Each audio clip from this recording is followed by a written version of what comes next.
이게 뭐고? 하면서 손을 확 놓는 바람에 꾸루아이가 봉당으로 툭 떨어진다. 여전히 장서방은 요동도 미동도 없는 그대로다. 태우도 이제는 심지어 뒷짐까지 지고 그냥 보고 있다. 내 이 자식을! 하는 짧은 말과 함께 꾸루아이가 번개같이 일어나더니 언제 손에 들었는지 무언가로 장성같이 앉아있는 장서방의 머리를 후려친다. 제일 놀라는 것은 창원이다. 아이고 이게 뭐고? 하면서 꾸루아이를 움켜안고 저지하려다 버둥거리는 꾸루아이와 동시에 바닥으로 넘어져 버린다. 땅에 누워버린 창원의 눈에 올려다 보이는 장서방은 이상하게도 그대로 앉아있다. 꾸루아이가 머리를 무언가로 내리쳤음에도 그대로 있는 장서방이다. 봉당에 엉덩이가 걸리고 상체가 봉당 밑에 있는 창원에는 두꺼운 허리 때문에 일어나기도 힘들어 버둥거리다 겨우 몸을 틀어 일어났는데 그동안 이미 꾸루아이는 몇 번을 더 장서방에게 가격을 하는데 태우는 별 재지도 않고 그저 건성으로 말만 몇 마디 하며 꾸루아이의 소매자락을 잡고 있다.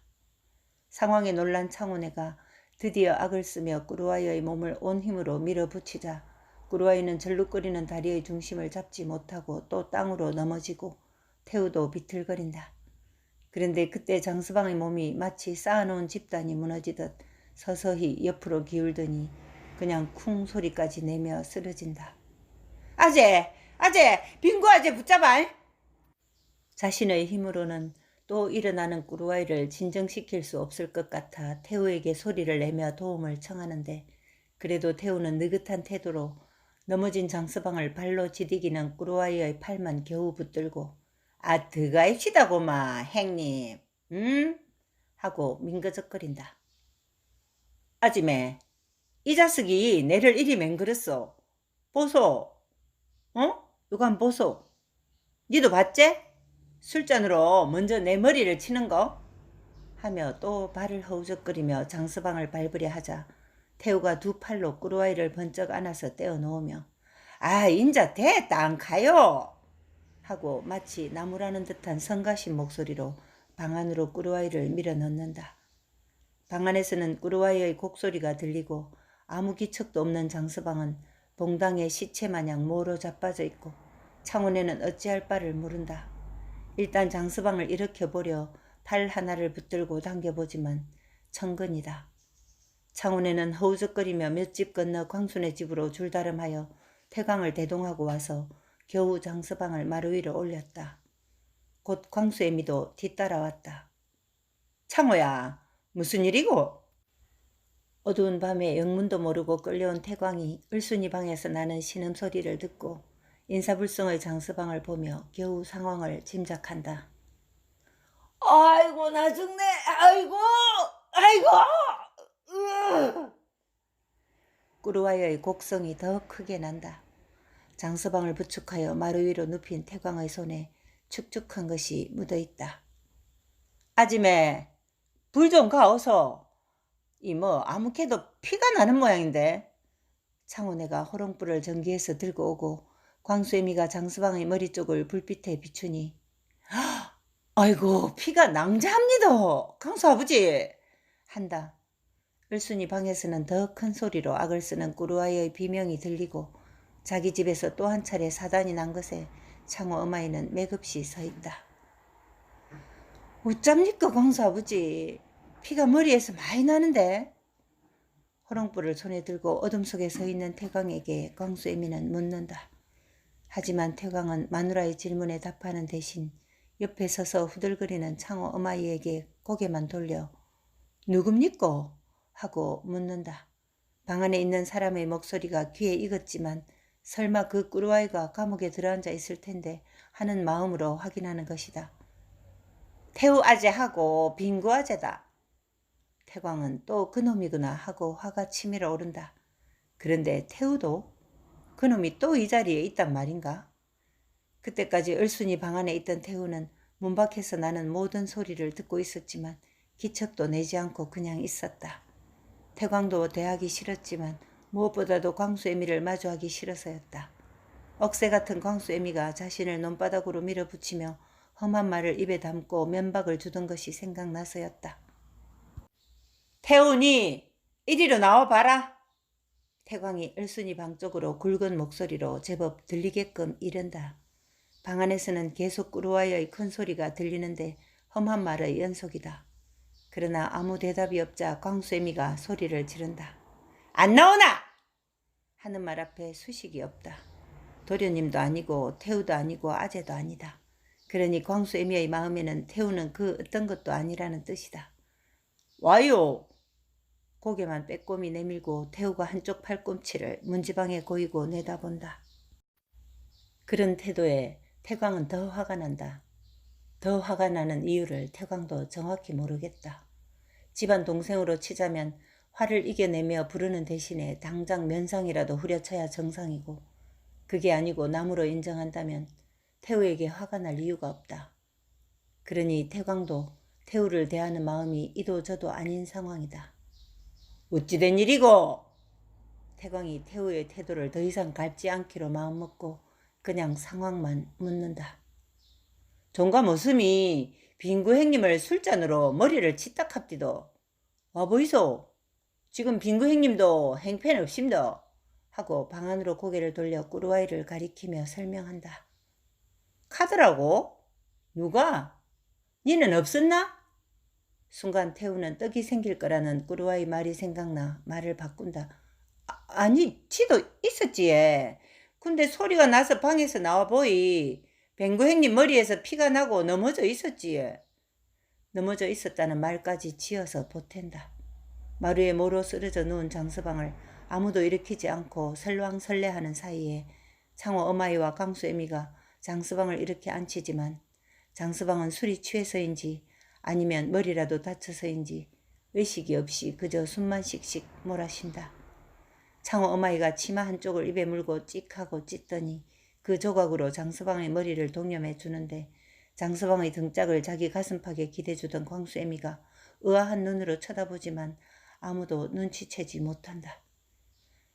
광수 아버지, 뭐합니까? 업고 가입시다. 마누라가 부르는 소리를 듣고서도 태광은 선뜻 등을 내주지 않는다. 머슴을 등에 업고 가는 종갓집 아들의 모양이 자꾸만 눈에 얼렁거려서다. 태우, 니 일로 나와봐라. 아직도 을순이 방 안에서 문지방에 기대어 내다보던 태우를 태광이 부른다. 와이에. 엉덩이도 달싹하지 않은 채 눈을 올렸던 태광을 보며 태광의 속셈을 미리 알기라도 한 태우는 머슴을 등에 올릴 생각이 아예 없다. 나오라 안카나. 이번에는 광수애미가 버럭 소리를 지른다. 어둠 속이지만 광수애미의 눈이 매눈같이 번뜩인다. 그래도 태우는 문지방에 한쪽 팔만 걸치고 외면을 하고 있자 갑자기 가슴팍에 기댄 장서방을 생각지도 않고 벌떡 일어서자 장서방이 이번에는 얼굴을 마루로 곤두박질 치며 앞으로 쓰러지지만 광수애미는 개의치 않고 신도 신지 않은 채 을순이 방 앞으로 내달린다. 문디 같은 기 하는 집마다 말썽이고 집안 망신이나 시키고 나오라면 나올 일이지 어디 따박따박 말대꾸를 해 하고 문 앞에서 손을 뻗어 태우를 잡으려 하자 태우가 엉덩이로 몸을 밀어대며 뒤로 빠진다. 내가 어쨌다고 내보고 갑니까? 참 내원. 태우는 뒷팔을 방바닥에 댄 채로 문 밖에서 들어오지 않는 광수애미에게 타박을 한다. 고마 됐다. 가자. 태광이 단호하게 일성을 남기고 마루로 엉덩이를 내밀자 창호 어마이가 장서방을 들추어 태광의 등에 올리려 하지만 시체 같은 장정의 몸을 이기지 못하고 끙끙댄다. 그래도 광수애미는 맨눈을 뜬 채 거들 생각 없이 장서방을 안고 씨름하는 창호 어마이를 노려만 본다. 장서방이 이렇게 미운 적이 없었다. 추석 대목장을 보러 큰아지매와 작은아지매 그리고 소양이 함창으로 나섰다. 그런데 지게라도 지고 따라 나서야 할 장서방이 없다. 대신 동네 청년 하나가 그들의 뒤를 따르고 있다. 장서방은 얼마 전에 입은 머리 상처로 아직도 기력을 회복하지 못하고 방에 등을 대고 있고 소양이 아니었다면 종가의 따가운 시선 때문에 일찌감치 보따리라도 쌌을 것인데 통사정을 하는 소양 탓에 두문불출하며 누워있지만 사실 일어설 힘도 없는 형편이다. 상체만 일으켜도 머리가 핑 돌아 앞이 캄캄해지고 나무둥치 마냥 픽 쓰러지니 아마도 그날 머리에서 피를 너무 많이 흘린 탓이라 믿는다. 괜시리 닭 한 마리 먹인다고 했다가 일이 사납게 이렇게까지 번질 줄은 몰랐지만 이미 쏟아진 물이다. 장서방은 속으로 추석이 얼마나 남았나 하고 세어보니 겨우 3일밖에 남지 않은 것을 알았지만 몸도 추스를 수 없는 상황에 머슴이 해야 할 태산같이 많은 추석 준비를 어쩌나 하고 난감하다. 계시오! 하고 부르는 소리가 들린다. 식구들이 모두 대목장에 나선 것을 아는 장서방은 몸을 이끌고 방문을 연다. 며칠째 방 안에서만 머문 탓인가 열린 문으로 쏟아지는 가을 햇살에 눈을 뜰 수 없는 장서방은 실눈을 뜨고 마당에 서 있는 형체만 본다. 당신이 장서방이요? 묻는 사람은 검은 옷을 입은 마치 저승사자같이 보인다. 겨우 눈길을 튼 장서방은 순경이라는 것을 알고 그렇소만 하고 올려보자 순경은 마른 핏자국이 있는 광목 쪼가리를 머리에 감고 있는 형편없는 장서방의 몰골을 보고는 한숨을 푹 내쉰다. 고소를 한 사람이 있으이 지서에 나오셔야 돼요. 내일 거정 오시오. 하고 다시 한번 장서방을 힐끗 보고 돌아서 가버린다. 장서방은 놀라지도 않는다. 그런 놈들이니 능히 있을 수 있다고 여겨지지만 내심 괘씸하다. 이 새끼들. 들이라는 것이 하나가 아닌 복수이니 그날 그 자리에 있었던 태우와 꾸루와이를 싸잡아 부르는 것이다. 내일까지 서로 나오라는 말을 듣긴 들었지만 도저히 나갈 힘도 없다. 아휴, 안 나가면 지들이 잡으러 오겠지. 그러면 힘 안 들이고 서까지 갈 수도 있겠다. 하는 마음이 드니 그냥 편해진다. 앉아있는 것도 힘들어 또 벌러덩 누워버린다. 소양은 큰아지매와 작은아지매의 발길에 떨어지지 않으려고 무거운 몸을 열심히 재촉하여 따라 걷는다. 그 뒤에는 느직느직 걷는 청년 하나가 지게작대기로 길가에 난 잡풀을 이리저리 헤쳐대기도 한다. 지난 며칠간 소양은 장서방을 대신해 정신없이 일을 추슬렀다. 자신에게 먹일 닭 한 마리 때문에 빚어진 일인 것을 아는 소양은 미안함 때문에 큰아지매가 보지 않을 때 물을 길어오기도 하고 뗄나무도 작은 단으로 조금씩 전기에 옮겨놓기도 하고 마당을 쓰는 것은 물론 뒷간 청소까지 깨끗이 했다. 장서방이 등짐지고 누운 것을 편하지 않게 하는 것이 자신이 도울 수 있는 일이라고 여겼으다. 큰아지매도 아무 말도 하지 않았다.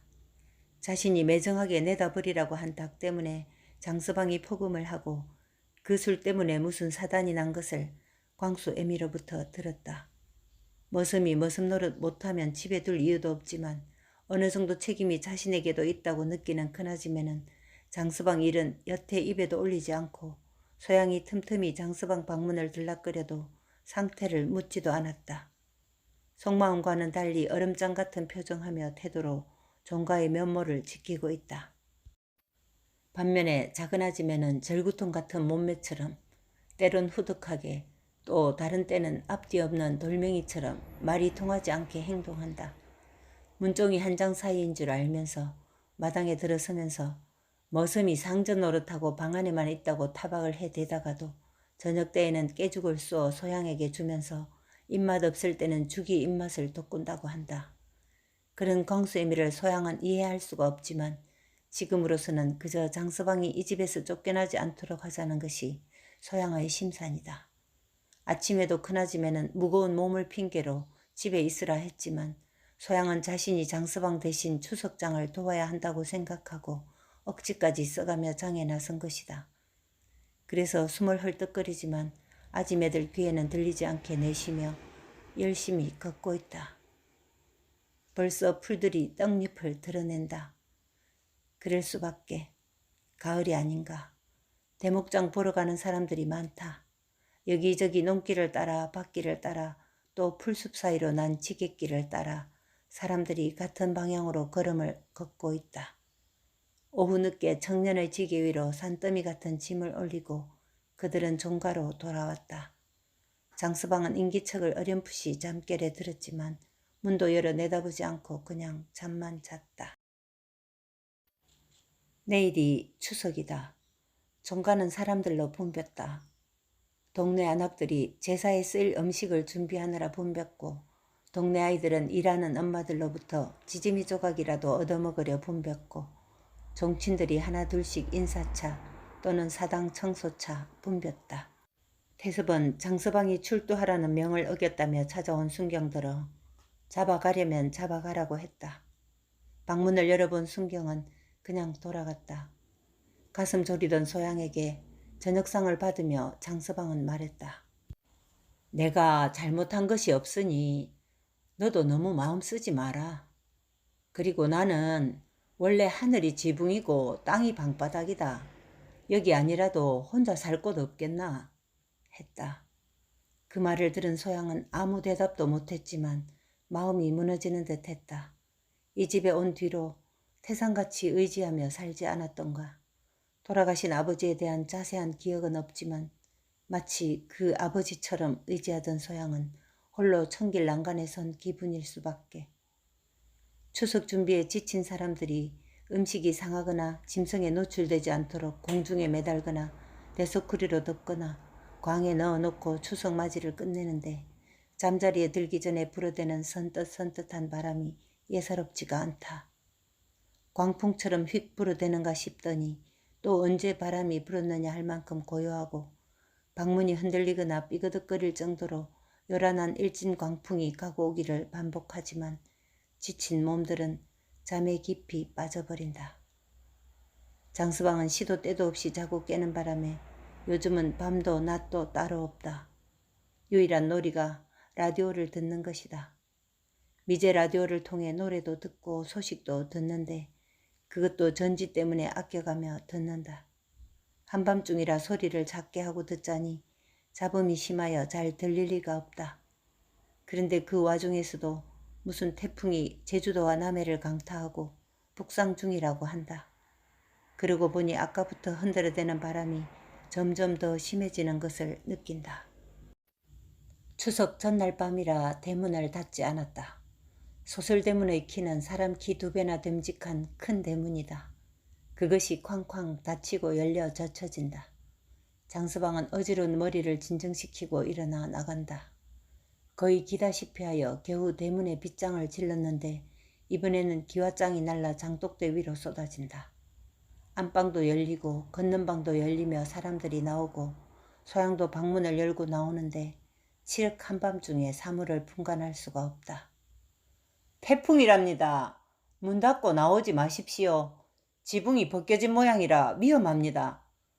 계속해서 무언가 날아다니고 와장창 소리를 내며 부서지거나 깨지는 소리가 나지만 아무것도 보이지 않고 또 눈도 뜰 수 없는 강풍이다.